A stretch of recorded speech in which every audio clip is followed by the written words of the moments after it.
Donc, shalom, shalom à tous les saints. Nous bénissons encore l'Éternel pour ce temps qu'il nous accorde afin de pouvoir nous édifier tout autour de sa parole. Donc, nous allons poursuivre notre enseignement, mais j'avais dit, aujourd'hui, nous allons amener encore un nouveau thème, enfin, toujours sur le même ordre d'idées. Nous avions vu dans un premier temps l'omnipotence de Dieu, l'omniprésence de Dieu, l'omniscience de Dieu, l'éternité de Dieu et le fait que Dieu ne change pas, c'est-à-dire qu'il soit immuable. Nous avions vu par la suite aussi les mêmes caractéristiques dans la vie de Jésus, ce qui nous prouve en fait à suffisance que Jésus est Dieu. C'est-à-dire nous avons vu l'omniscience dans la vie de Jésus, l'omnipotence dans la vie de Jésus, l'omniprésence dans la vie de Jésus et l'immuabilité dans la vie de Jésus, l'éternité dans la vie de Jésus. Et nous avions dit que ces attributs-là sont réservés à Dieu seul, pas à une seule autre créature. Mais il y a des choses que Dieu partage avec l'homme. C'est tout ce qui est, c'est-à-dire les attributs moraux qu'il partage avec les hommes. Nous avions vu l'amour, la joie, la paix, la patience. Tout ça sont des attributs moraux que Dieu partage avec les hommes. Ok? D'où il est important de faire la distinction. Que aucun homme, aucune créature ne possède ce qu'on appelle l'omniprésence, l'omniscience, l'omnipotence. Ok? Et aujourd'hui, on va essayer de voir en fait tous ces attributs-là aussi dans la vie des anges. Ok? Des anges. C'est important que vous ayez cette connaissance-là.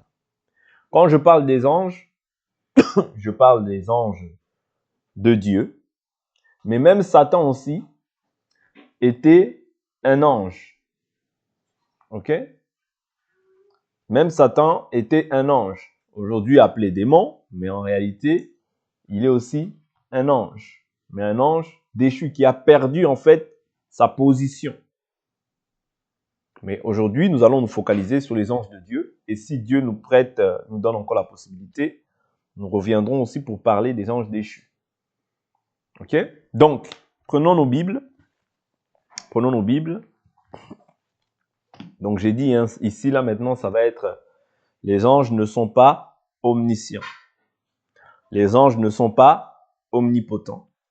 Les anges ne sont pas omniprésents. Ok? Omniscient, ça veut dire ils ne savent pas tout. Omnipotent, ça veut dire ils n'ont pas la toute-puissance. Omniprésent, ça veut dire ils ne sont pas partout. Ok? C'est très important que vous sachiez ça. De même, lorsqu'on prend aussi Satan, Satan aussi n'est pas omniscient. C'est-à-dire il ne sait pas tout. Satan aussi n'est pas omnipotent. C'est-à-dire il n'a pas la toute-puissance. Satan également n'est pas omniprésent. C'est-à-dire il n'est pas partout.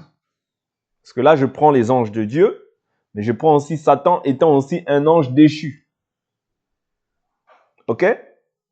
Nous n'allons pas rentrer dans tous les détails, mais nous prenons du moins les anges de Dieu et Satan et ses démons. Parce que ce soit les démons, c'était aussi des anges. Parce qu'il faut que vous connaissiez aussi l'histoire. C'est très important. L'histoire biblique.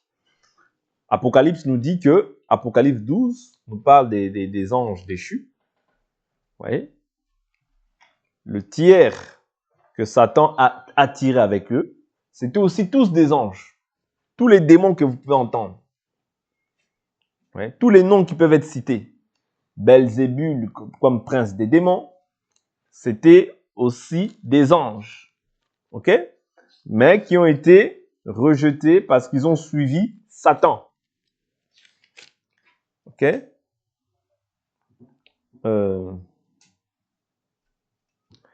Ici, je suis dans Apocalypse 12, verset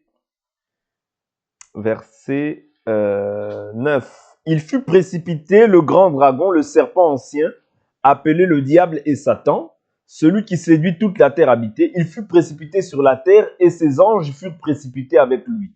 Vous voyez? Donc ici, on voit que Satan a été précipité sur la terre. Et ses anges, c'est-à-dire eux tous, ils étaient des anges. Mais lorsqu'ils ont été précipités, Satan maintenant on appelle le diable, qui veut dire comment? L'adversaire. Soyez attentifs. Ok? Soyez attentifs, que ça soit correctement. Ok? Qui veut dire l'adversaire. C'est-à-dire les tiers des anges aussi ont été précipités avec lui sur la terre. Ok? Voilà pourquoi aujourd'hui ils occupent les lieux célestes. Vous voyez? La terre et tout ce qui est sous la terre. La mer et tout ce qui est sous la terre. Vous voyez? Le firmament qu'on voit, le premier ciel, le second ciel, les principautés, quand on parle des principautés, des autorités, des pouvoirs, des trônes, des dominateurs des ténèbres d'ici-bas, ok? Ce sont, en fait, c'est l'armée du diable, si on peut dire ça. Et ses démons. D'accord? Donc, eux tous, que ce soit les anges de Dieu, que ce soit les anges du diable ou le diable lui-même, ne possèdent aucun de ces attributs-là. Quand nous prenons le cas des anges de Dieu, ils ne sont pas omniscients, c'est-à-dire ils ne savent pas tout. Prenons une écriture, parce qu'on ne va pas simplement parler. 1 Pierre, chapitre 1, versets 10 à 12. 1 Pierre, chapitre 1, versets 10 à 12. Notez, c'est très important que vous sachiez ces choses. Parce qu'il y a aujourd'hui beaucoup de gens qui pensent que Satan est tout puissant, qu'il connaît tout. Non. Il y a beaucoup de gens aujourd'hui qui glorifient Satan comme si c'était... Oui. Ce qu'il faut simplement retenir, c'est que les anges sont plus puissants que nous en force. Ok? Et lorsqu'ils doivent émettre une action, ils sont aussi plus rapides que nous. Mais néanmoins, ils ne détiennent... C'est-à-dire quand si un ange est ici aujourd'hui, il ne peut pas être au même endroit, c'est-à-dire à la même place. Non. Lorsque l'ange est là, si par exemple aujourd'hui il est à Paris, il est à Paris. S'il est à Paris 18e, il est à Paris 18e. C'est-à-dire il n'est pas à la fois à Paris 18e et à la fois en Australie. Non. Vous comprenez? Mais c'est-à-dire dans la rapidité pour pouvoir émettre une action, l'ange l'effectue plus rapidement que l'homme. Vous comprenez? Et ils sont supérieurs, la Bible nous dit qu'ils sont supérieurs en force. Mais en dehors de cela, ils n'ont pas les attributs divins qui reviennent au Créateur seul. Et nous avons vu ces attributs divins dans la vie de Jésus-Christ.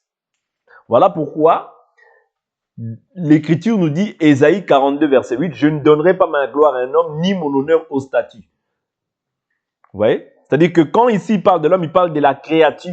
Mais Jésus, lui, n'a pas été créé, mais il a été engendré du Saint-Esprit. C'est différent. Voilà pourquoi nous confessons et nous croyons que Jésus-Christ est Dieu, le Dieu véritable et la vie éternelle. Et la Bible nous dit, petits enfants, gardez-vous des idoles. C'est-à-dire tout autre nom, ô Allah, ô Mohamed, ô Kimbangu, tout ça, ce sont des idoles auxquelles aucun homme bien averti, bien enseigné peut mettre foi. Qu'on ne te mente pas. Oh non, Dieu, Dieu, Dieu. Il y a beaucoup de dieux. Il faut préciser qui est le nom de ton Dieu. Oh Dieu, ah toi Dieu, Dieu, Dieu, Dieu, Dieu. Non, Dieu ne suffit pas. Il faut citer qui est ton Dieu. Mon Dieu à moi, c'est Jésus-Christ de Nazareth.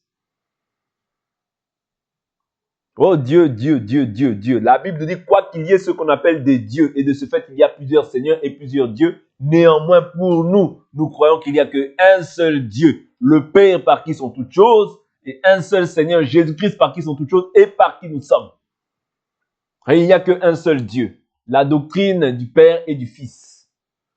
C'est notre Dieu, Jésus-Christ de Nazareth. Celui qui a été manifesté en chair, justifié en esprit. C'est lui le Dieu véritable et la vie éternelle. Tout autre Dieu, c'est un démon. Je vous répète, tout autre Dieu, c'est un démon. Oh, il a fait des miracles, c'est un démon. Assieds-toi correctement. 1 Pierre chapitre 1 verset 10. Les prophètes qui ont prophétisé au sujet de la grâce qui vous était destinée ont fait de ce salut l'objet de leur recherche et de leur investigation. Ils se sont appliqués à découvrir à quelle époque et à quelles circonstances se rapportaient les indications de l'Esprit de Christ qui était en eux et qui d'avance attestait les souffrances de Christ et la gloire qui s'en suivrait. Il leur fut révélé que ce n'était pas pour eux-mêmes, mais pour vous qu'ils étaient ministres de ces choses. Maintenant, elles vous ont été annoncées par ceux qui vous ont prêché l'Évangile, par le Saint-Esprit envoyé du ciel, et les anges désirent y plonger leur regard. Ah, ça veut dire que les anges ne savent pas tout.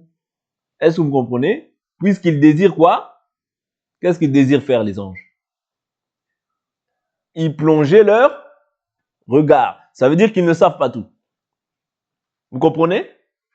Parce que quand tu veux plonger tes regards sur quelque chose, ça veut dire que tu n'es pas informé de cette chose. Mais l'écriture nous dit quoi? L'écriture nous dit quoi? Je vais prendre encore une autre écriture qui va nous aider, qui vient de me venir à l'esprit là.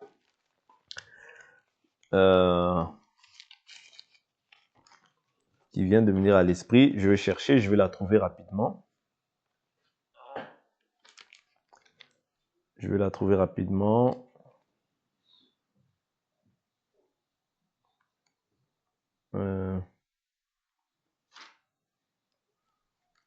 Je vais la trouver rapidement. Que Dieu me fasse grâce.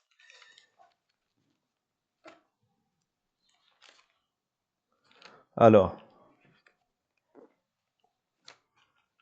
Voilà. Voilà. C'est bon. J'ai trouvé.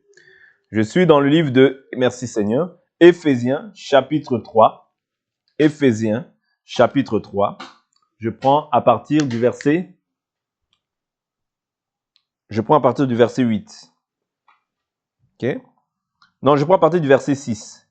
Les païens ont un même héritage, formant un même corps, et participent à la même promesse en Christ Jésus par l'évangile, dont je suis devenu serviteur selon le don de la grâce de Dieu qui m'a été accordé par l'efficacité de sa puissance. À moi le moindre de tous les saints. Je suis dans Éphésiens chapitre 3, verset 7. À moi le moindre de tous les saints. Cette grâce a été accordée d'annoncer aux païens, comme une bonne nouvelle, la richesse insondable du Christ et de mettre en lumière la dispensation du mystère caché de toute éternité en Dieu, le Créateur de toutes choses. Ainsi, désormais, les principautés et les pouvoirs dans les lieux célestes connaissent par l'Église la sagesse de Dieu dans sa grande diversité.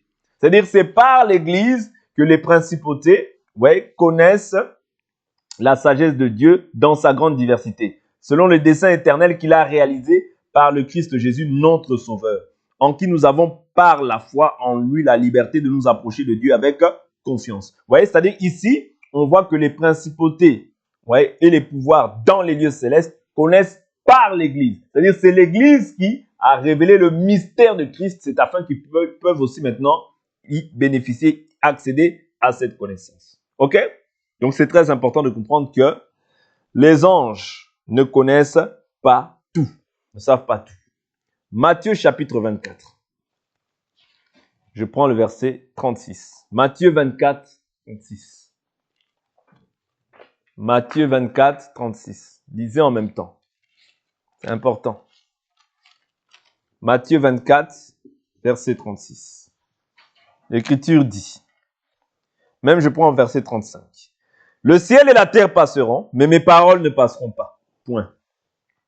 Pour ce qui est du jour et de l'heure, personne ne les connaît, ni les anges des cieux, ni le Fils, mais le Père seul. Ouais. Ni le Fils, mais le Père seul. Ok? Donc ici, on voit que les anges encore ne connaissent pas tout. Ok? Les anges ne connaissent pas tout. Ok? Donc ça, c'est simplement pour nous faire comprendre que les anges ne savent pas tout. Donc, l'ange, oui, il est supérieur en force. L'ange, oui, il est notre compagnon de service. Ok? Mais l'ange, un ange, c'est quoi? C'est un esprit au service de Dieu. pour tous ceux qui doivent hériter du salut, c'est-à-dire nous, les saints. C'est ça la fonction de l'ange. Je prends Hébreux chapitre 1. Hébreux chapitre 1.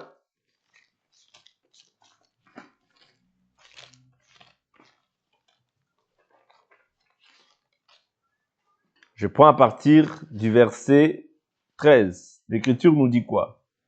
Et auquel des anges a-t-il jamais dit, assieds-toi à ma droite, jusqu'à ce que je fasse de tes ennemis ton marchepied? Ne sont-ils pas tous des esprits au service de Dieu envoyés pour exercer un ministère en faveur de ceux qui doivent hériter du salut? C'est ça le rôle des anges. C'est-à-dire, les anges, premièrement, sont des esprits qui sont au service de qui? De l'homme? Non, de Dieu. Voilà pourquoi nous croyons que nous avons des anges gardiens. Mais moi, ma relation n'est pas avec l'ange. Matthieu chapitre 18 nous dit que nous avons des anges. Ok? Mais ma relation, moi, je ne peux pas dire, ah, mon ange. Je ne peux pas commencer à discuter avec mon ange. Parce que la Bible nous dit, notre communion est avec le Père et le Fils. Ouais. Ma communion n'est pas avec l'ange. Ma communion est avec Dieu par le biais du Fils. Voilà pourquoi nous prions le Père au nom de Jésus-Christ. Jésus dit, tout ce que vous demanderez au Père en mon nom, je vous l'accorderai. C'est-à-dire, ma communion n'est pas avec l'ange. Mais nous croyons que les anges existent et qu'ils sont là, en fait, pour notre sécurité, pour notre protection. Ou bien pour pouvoir nous annoncer aussi des messages. Parce que nous pouvons aussi avoir, c'est-à-dire une visitation. C'est-à-dire, Dieu peut nous visiter aussi, ok, pour nous donner un message par un ange. C'est possible. Ok? C'est possible. Mais les anges aussi, nous pouvons les recevoir comment? En exerçant l'hospitalité. Hébreux chapitre 13. Plusieurs ayant exercé cette hospitalité, vous voyez, ont logé des anges. Je prends Hébreux 13, verset 1. Voilà pourquoi il est très important d'être hospitalier. Ce sont des promesses que Dieu accomplit dans la vie des saints. Hébreux 13, verset 1. Persévérez dans l'amour fraternel, n'oubliez pas l'hospitalité, car en l'exerçant, quelques-uns à leur insu ont logé des anges.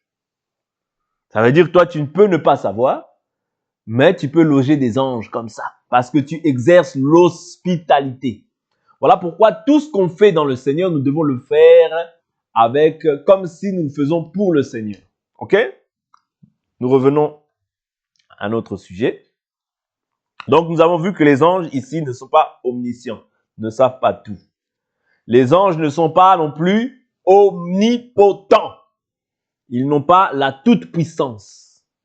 Jude 1. Jude, chapitre 1. Il n'y a qu'un chapitre dans Jude, il n'y a que les versets. Jude 1.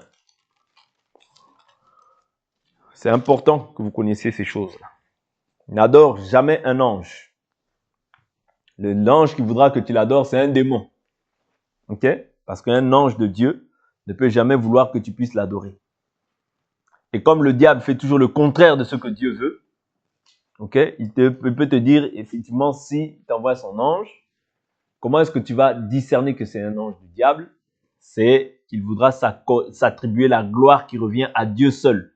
Parce que l'ange de Dieu, lorsque Jean a voulu se prosterner, il a dit, ne m'adore pas, adore Dieu. Ouais, donc, si il s'avère que tu as une visitation parce que c'est possible, sache retenir l'enseignement. Parce que l'enseignement, c'est Dieu. Cette parole que tu retiens, même si tu vois l'ange qui est grand comme je ne sais pas quoi, même si tu vois un grand miracle, Jean, l'apôtre de Jésus, a voulu se prosterner. Je prends cette écriture et après on va continuer dans notre marche, pour que vous sachiez que tu peux être séduit par la grandeur d'un ange. Mais toi, voilà pourquoi tu dois garder cette parole. Parce que quand tu gardes cette parole, tu ne seras pas emporté. Tu ne seras pas emporté par toutes les séductions. Même si tu arrives de voir une visitation d'ange, toi, tu as la parole en abondance qui te dit que tu ne peux pas adorer un ange. Apocalypse 22, même s'il a une grande gloire, ne l'adore pas. Apocalypse 22, verset 7. Voici, je viens bientôt, heureux celui qui garde ces paroles, les paroles de la prophétie de ce livre. C'est moi, Jean, qui ai entendu et vu ces choses. Et quand j'ai entendu et vu, je tombais aux pieds de l'ange qui me les montrait pour l'adorer. Mais il me dit, garde-toi de le faire, je suis ton compagnon de service et celui de tes frères les prophètes. Et de ceux qui gardent les paroles de ce livre, adore Dieu. Vous voyez, l'ange de Dieu ne peut pas permettre que tu puisses l'adorer. Mais un ange déchu peut permettre que tu puisses l'adorer. Ok? Jude, chapitre 1, je prends à partir du verset 9. Donc ici, nous avons dit que les anges ne sont pas omnipotents, c'est-à-dire ils n'ont pas la toute-puissance. L'Écriture nous dit quoi? Or, lorsqu'il contestait avec le diable et discutait au sujet du corps de Moïse, l'archange Michel n'osa pas porter contre lui un jugement injurieux, mais il dit que le Seigneur te réprime. Ouais, que le Seigneur te réprime. Eux, au contraire, ils parlent de manière injurieuse de ce qu'ils ignorent et qu'ils savent par instinct comme des animaux sans raison, ne servent qu'à les corrompre. Vous voyez, c'est-à-dire qu'ici, il ne détient pas la toute-puissance. Il dit que l'Éternel te réprime. Ça veut dire que c'était à l'Éternel de le réprimer. Ok? Il dit que l'Éternel te réprime. C'est-à-dire qu'il ne détient pas la toute-puissance. Je prends encore une autre écriture. 2 Thessaloniciens chapitre 1, verset 7. 2 Thessaloniciens chapitre 1, verset 7. Car déjà le mystère de l'iniquité est à l'œuvre. Il faut seulement que celui qui le retient encore ait disparu. Ok?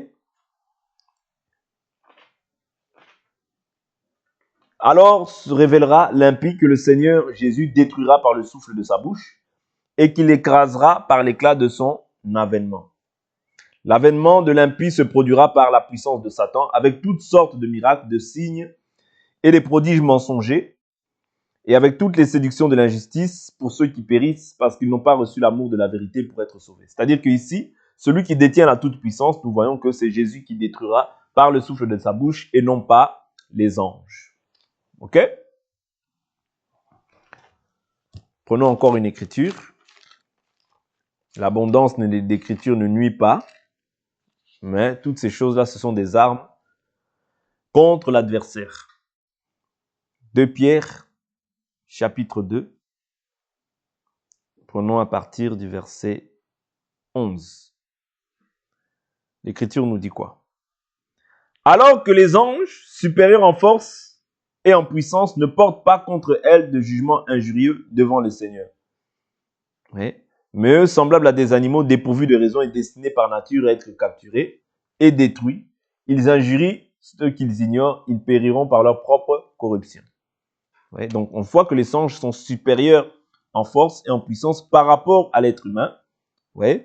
Mais ils sont toujours soumis au Seigneur parce qu'il dit, ils ne portent pas contre elles de jugement injurieux devant le Seigneur. C'est-à-dire celui qui détient la toute-puissance, c'est Dieu seul. C'est Dieu seul, pas un ange. Mais les anges sont supérieurs en force par rapport aux hommes. Daniel, chapitre 10. Daniel 10, verset 13.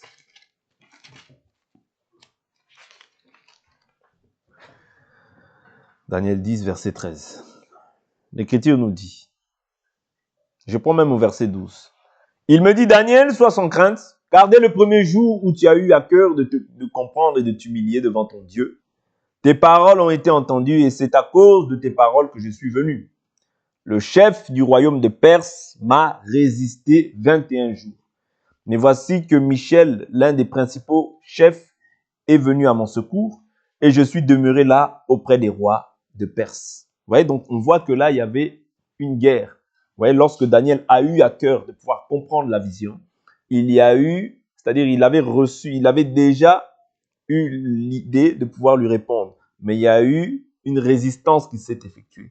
C'est par là que nous comprenons aussi que quand toi tu pries, tu demandes, c'est-à-dire pour que ta prière parvienne, il y a une opposition. C'est-à-dire il y a dans les lieux célestes, il y a des principautés, des autorités aussi qui s'opposent, vous voyez, qui s'opposent à l'exaucement, vous voyez, dont toi tu as besoin. Voilà pourquoi quand tu pries, la Bible nous dit, quand on parle par exemple dans le livre de Jacques, il dit il pria avec instance. Les prier avec instance aussi, des fois, c'est important pour pouvoir bénéficier aussi d'une réponse de la part du Seigneur. C'est important.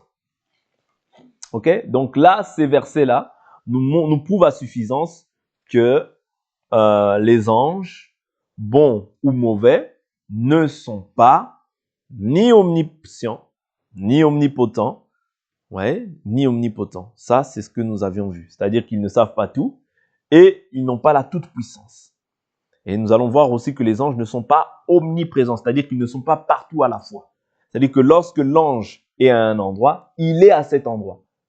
Si l'ange demain est à Lyon, dans une ville de Lyon, il est dans la ville de Lyon. Il n'est pas à la fois la ville de Lyon et à la fois dans une autre contrée. Non. Ok? C'est-à-dire qu'ils sont limités dans le temps, dans l'espace. Mais Dieu ne l'est pas. Dieu est partout. Il sait toutes choses. Il voit toutes choses. Il détient la toute puissance. Donc, ils ne sont pas omniprésents. Prenons 1 Pierre chapitre 5, verset 8. 1 Pierre 5. 1 Pierre 5.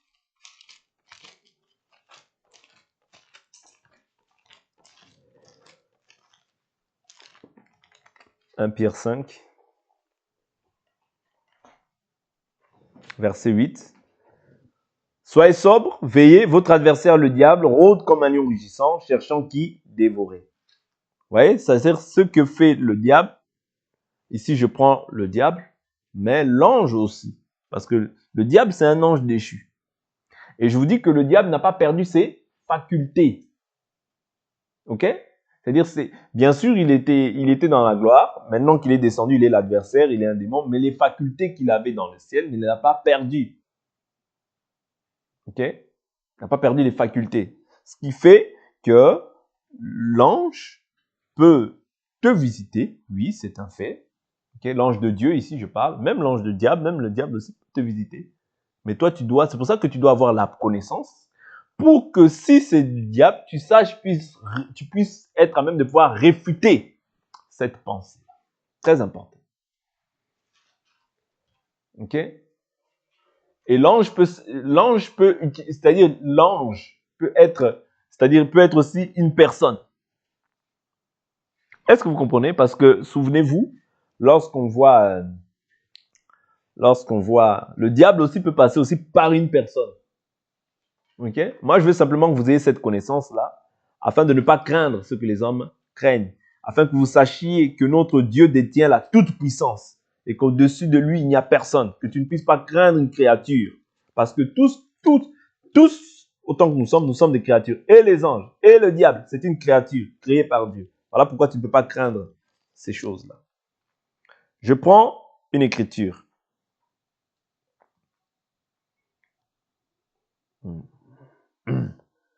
Je prends une écriture. Parce que l'ange, lorsqu'il se présente, généralement, il prend une apparence humaine. Il peut prendre une apparence humaine. Je prends une écriture pour que vous puissiez être à même de comprendre ces choses. Prenons le livre de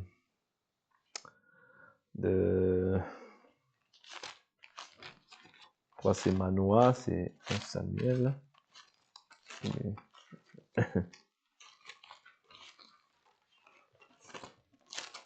Ouais, prenons. L'écriture va nous aider.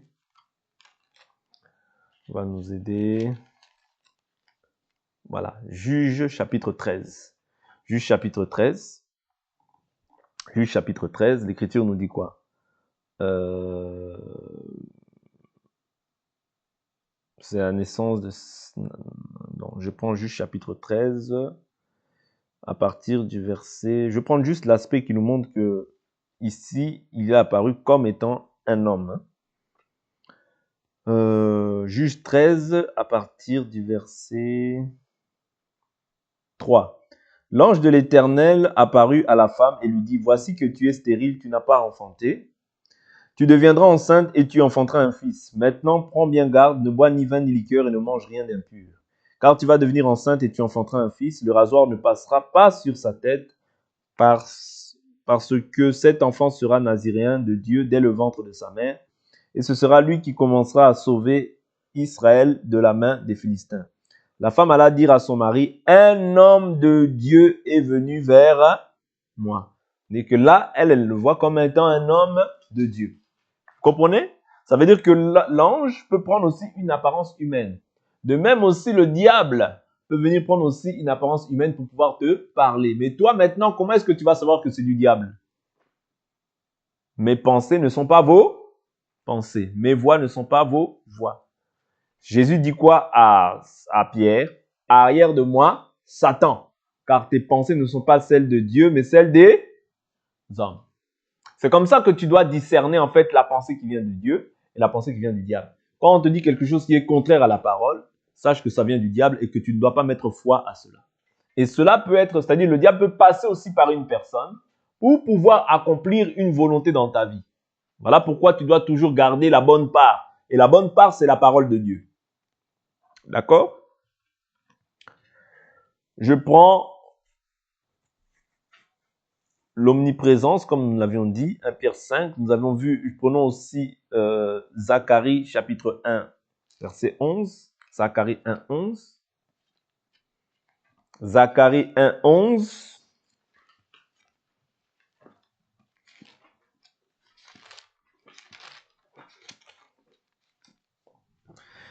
Zacharie chapitre 1, verset 11. Et ils s'adressèrent à l'ange de l'Éternel qui se tenait parmi les myrtes, et ils dirent, nous avons parcouru la terre, et voici que toute la terre est en repos et tranquille. Alors l'ange de l'Éternel prit la parole et dit, Éternel des armées, jusqu'à quand seras-tu sans compassion pour Jérusalem et pour les villes de Juda, contre lesquelles tu es courroucé depuis 70 ans? C'est-à-dire qu'ici l'ange, qu'est-ce qu'il est en train de dire? Il dit, nous avons parcouru la terre. C'est-à-dire qu'il a parcouru la terre pour pouvoir arriver à un endroit où l'ange parcourt. Vous comprenez? L'ange n'est pas partout en cela. Est-ce que tu comprends? Si toi, admettons, tu dis oui, j'ai parcouru la terre, ça veut dire que quand tu es parti, par exemple, à telle ville, tu n'étais pas à telle ville. C'est-à-dire qu'il a parcouru la terre. C'est ce que le diable aussi nous dit dans le livre de Job, chapitre 1. Quand le Seigneur lui dit, d'où viens-tu? Il lui dit, je viens de parcourir la terre et de m'y promener. Vous comprenez? Ça, c'est Job, chapitre 1 qui parle de ça. C'est-à-dire que c'est ça, les anges. C'est-à-dire qu'ils parcourent la terre, ok? Mais néanmoins, ils ne sont pas partout en même temps. Ça, il faut le connaître, c'est important. Ok? Faut le connaître, c'est important. Prenons aussi une écriture dans le livre de Daniel, chapitre 9. Daniel, chapitre 9.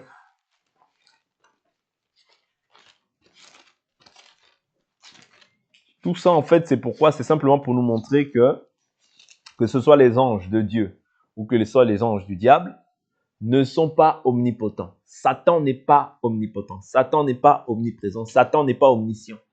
Satan travaille avec les anges, les démons du moins. Quand je parle des anges déchus, les démons, qui lui apportent des informations. Ok? Satan ne sait pas tout, mais il travaille en collaboration avec les démons. Cette légion de démons qui lui apporte les tiers des démons qui l'ont rejoint, qui sont descendus sur la terre, qui apportent des enseignements. Ok? Et il travaille aussi avec les dominateurs des ténèbres d'ici-bas, tous ceux qui sont en fait pour le compte du diable. Ok? C'est-à-dire que c'est avec toute son armada qu'il travaille. Tous ceux qui sont au service du diable aussi, ils travaillent avec ces personnes-là. Mais Satan n'est pas omniscient, omnipotent, omniprésent. C'est-à-dire, n'aie pas peur de Satan. Ne crains pas Satan. Oui? C'est un déshérité. C'est un déshérité. J'avais dit quoi? Quelle écriture? Daniel 9, versets 20 à 23. Daniel 9, versets 20 à 23. Daniel 9, versets 20 à 23. Je parlais encore, je priais, je confessais mon péché et le péché de mon peuple d'Israël. Je présentais mes supplications à l'Éternel, mon Dieu, en faveur de la sainte montagne de mon Dieu.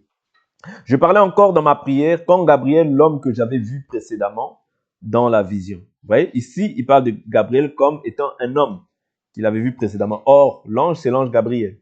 Ouais, c'est-à-dire qu'il est apparu sous une forme humaine. Voilà pourquoi je vous ai dit que aussi Satan peut apparaître aussi d'une forme humaine, parce que c'est un ange. Ne voyez pas Satan comme si c'était quelque chose de grave. Non, c'est un ange déchu. Il a perdu sa dignité. Aujourd'hui, il est prince de ce monde. Il dirige dans ce monde. Voilà pourquoi un chrétien ne peut pas aspirer à des choses politiques et toutes ces choses-là. Non, mais néanmoins, nous savons que Dieu est avec nous. Et celui qui est en nous est plus grand que celui qui est dans le monde. Tu ne peux pas craindre les sorciers, toutes ces choses-là. Tu ne peux pas craindre.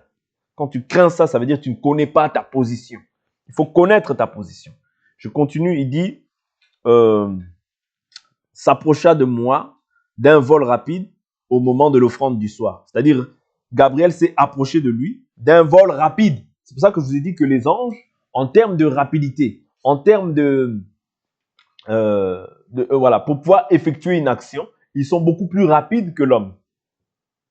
Ouais, ils sont beaucoup plus rapides que l'homme. Mais néanmoins, ils ne sont pas à tous les endroits, à tout moment. C'est-à-dire, ils ne sont pas omniprésents. Ok, il doit effectuer un mouvement pour pouvoir être à un endroit. Mais Dieu, non. Est-ce que vous comprenez? Est-ce que vous comprenez? L'ange doit effectuer un mouvement pour pouvoir parvenir à un endroit. Mais pas Dieu. Ok? Il dit quoi? Il m'instruisit et me parlait. Il me dit, Daniel, je suis venu maintenant pour te permettre de comprendre. Au commencement de tes supplications, une parole fut émise et je viens pour te l'annoncer car tu es un bien-aimé. Saisis la parole et comprends la vision. Ok? Donc là, on voit qu'il vient maintenant lui annoncer, lui révéler la chose. Donc, ici, on a parlé des anges de Dieu. Lorsqu'on prend les démons et Satan, du moins, et les démons, c'est la même chose. Satan ne sait pas tout. Comme je vous ai dit, il travaille avec ses démons. Il travaille avec les principautés, avec les autorités, avec les pouvoirs, avec les trônes, les esprits du mal dans les lieux célestes et les dominateurs des ténèbres d'ici-bas. C'est comme ça qu'est organisée l'armée de Satan. Ça veut dire qu'il y a des gens ici, comme les sorciers, les marabouts, les francs-maçons. Tout ça, ce sont des serviteurs de Satan qui travaillent pour son compte. Ok? Qui peuvent apporter des informations. Quand on voit par exemple Éphésiens chapitre 6, Éphésiens chapitre 6, on nous parle des dominateurs des ténèbres d'ici-bas. Qui est-ce qui domine les ténèbres d'ici-bas? Les sorciers, tout ça, les occultistes, les marabouts, tout ça. Vous voyez? Ce sont des personnes qui travaillent au compte de Satan, qui ont des pouvoirs. Éphésiens 6, verset 10. Verset 10, il dit, au reste, fortifiez-vous. Au reste, fortifiez-vous dans le Seigneur et par sa force souveraine. Revêtez-vous de toutes les armes de Dieu afin de pouvoir tenir ferme contre les manœuvres du diable. Ok? Le diable a différentes stratégies par lesquelles il va opérer pour pouvoir nous détourner, pour pouvoir nous affaiblir, pour pouvoir nous asservir à sa volonté. Voilà pourquoi l'Écriture dit, soumettez-vous à Dieu, résistez au diable, il fuira loin de vous. Il dit, car nous n'avons pas à lutter contre la chair et le sang, mais contre les principautés. C'est-à-dire qu'il y a des principautés dans toutes les contrées de la terre. Parce que n'oubliez pas que le diable, on l'appelle aussi le prince de ce monde. Ou bien le prince de la puissance de l'air. Ou bien l'adversaire, le diable ou Satan. Ouais. Tous ces attributs, le serpent ancien, ouais, le dragon, ouais, le serpent ancien, le serpent, toutes ces choses-là, ça veut simplement dire le diable. Ok? Et maintenant, comment est-ce qu'il agit? Il agit par les principautés. Et c'est les principautés qui dirigent en fait toutes les contrées de ce monde. Ok? Mais nous, notre Dieu est au-dessus de cela. Parce que le pouvoir même, c'est un pouvoir qui lui a été remis par Dieu, de pouvoir diriger le monde. C'est même pas un pouvoir qu'il détient de lui-même, mais ça lui a été remis par Dieu. Voilà pourquoi tu ne peux pas craindre ça. Ils ne savent pas tout. Ils travaillent tous ensemble pour nuire à la vie des enfants de Dieu. Pour nuire. C'est-à-dire, lui, c'est simplement, il ne sait pas faire le bien. Il fait simplement le mal. C'est tout ce qu'il sait faire. Il dit quoi? Il dit, car nous n'avons pas à lutter contre la chair et le sang, mais contre les principautés, contre les pouvoirs. Il y a des gens ici qui ont des pouvoirs. Même les principautés, ce sont des pouvoirs, mais des pouvoirs ténébreux, contre les dominateurs des ténèbres d'ici-bas, contre les esprits du mal dans les lieux célestes. Ouais.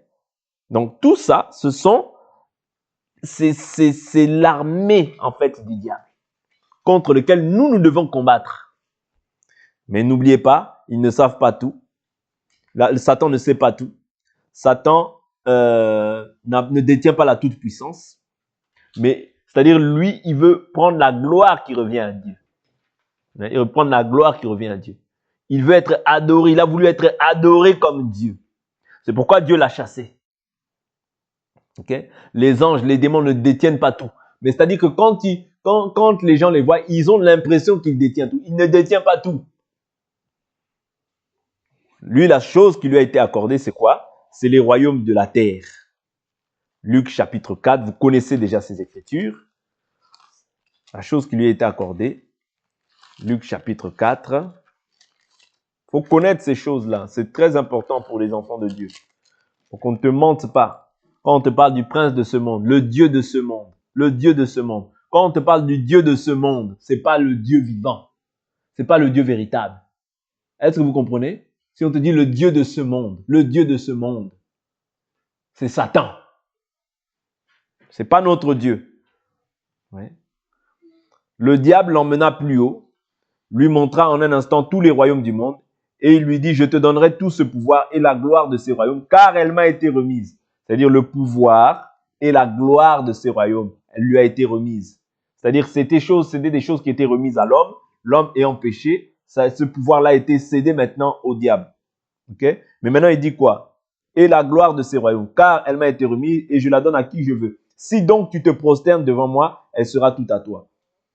Jésus lui répondit, il est écrit, tu adoreras le Seigneur ton Dieu seul et à lui seul tu rendras un culte. C'est-à-dire, pour pouvoir bénéficier des pouvoirs du royaume, vous voyez, de ce monde, il faut te prosterner devant le diable. C'est impératif. C'est le seul moyen par lequel tu peux entrer dans ces choses. OK? Donc, c'est très important. Donc, que ce soit les anges de Dieu, ils sont là pour adorer Dieu. Ils sont là ce sont nos compagnons de service et qui sont là pour pouvoir Dieu peut les envoyer pour pouvoir nous sécuriser dans une complication qui peut y avoir. Vous voyez, Dieu peut les envoyer pour notre bien parce qu'ils sont au service de Dieu. Voilà pourquoi je ne peux pas commander un ange, vous voyez, mais c'est-à-dire c'est Dieu qui les dépêche pour notre bien. Mais les anges du diable ou Satan, eux, ne sont ni omniscients, ni omnipotents, ni omniprésents. Les anges de Dieu non plus. Okay? Mais à la différence maintenant des anges de Dieu, les démons, qu'est-ce qu'ils font? Ils viennent simplement pour détruire, pour faire le mal. Ouais? Les démons, eux, ils viennent simplement pour faire le mal, pour détruire, pour asservir. Vous voyez, parce que lui, il est menteur, père du mensonge. Quand il parle, ce sont de son propre fond. Et sa mission, Jean 10, égorger, tuer, détruire. C'est seulement ça qu'il sait faire. Il sait seulement faire le mal. Vous voyez, le mal. Vous voyez? Donc, c'est très important de comprendre ces choses-là. Quand tu comprends ça, tu peux savoir que, il n'y a que Dieu qui sait tout. Il n'y a que Dieu qui voit tout. Il n'y a que Dieu qui est partout à la fois. Vous voyez? Satan a un début, il a une fin. Sa fin, c'est quoi? Sa fin, c'est quoi? C'est l'étang de feu, de soufre et de feu. C'est très important que vous sachiez ça. Satan a été créé par Dieu. Voilà pourquoi tu ne peux pas craindre quelqu'un qui a été créé par Dieu. Sa fin, c'est quoi? Apocalypse chapitre 20. Apocalypse, je prends au chapitre 20, le verset 10. Le diable qui les séduisait fut jeté dans l'étang de feu et de soufre où sont la bête et le faux prophète. Et ils seront tourmentés jour et nuit au siècle des siècles. Vous voyez? C'est-à-dire la finalité du diable, c'est ça. C'est l'étang de feu. Autrement dit, l'enfer. C'est ça sa finalité. Il va être jeté en enfer. Aujourd'hui, il règne. Mais sa finalité, il sait que c'est l'étang de feu. Toi, voilà pourquoi toi, tu dois te sanctifier et ne pas suivre le diable. Parce que si tu suis le diable, ta finalité aussi, ce sera avec lui. Est-ce que vous comprenez? Et le diable a un commencement, il a une fin. Mais Jésus, lui, n'a ni commencement, ni fin de vie. Donc, c'est très important de connaître ces choses-là. En tout cas, pour aujourd'hui, on va s'arrêter là. Et nous allons prier. Que Dieu nous fasse grâce à tous. Que nous soyons bien bâtis sur ces choses-là. Pour ne pas être emporté ni être séduit par qui que ce soit. Parce que c'est ton salut. Quand tu connais ces choses-là, tu ne peux pas bouger. Tu dois rester dans cette parole pour ton salut. Que Dieu vous bénisse. On va prier.